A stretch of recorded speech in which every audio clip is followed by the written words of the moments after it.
In this example I will show you how to create a point. First of all, from the Sketch Tools toolbar, activate the Dimensional Constraints option. Click the point icon. The Sketch Tools toolbar now displays values for defining the point. Type for the start point h equals 18 mm and v equals 18 mm, and press Enter to validate each value. The point is created. Constraints are similarly assigned to this point.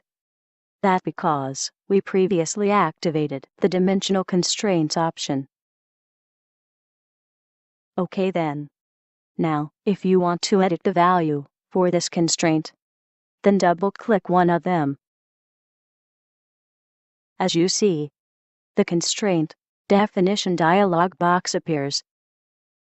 Set the offset value to 50 mm for instance, and click OK to validate. OK then. Now, let's see how to create points using coordinates. Click the Point by using Coordinates icon. The Point Definition dialog box appears. This dialog box allows you to enter either the horizontal and vertical values, or the polar coordinates. Now assume you want to create a point as a reference to a previously created one. Then first, select Existing Point. Then select the Polar tab in the Point Definition dialog box.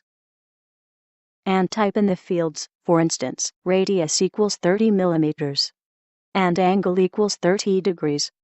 Then click OK to validate. As you see, the point is created with a 30 mm radius and 30-degree angle relatively to the reference point.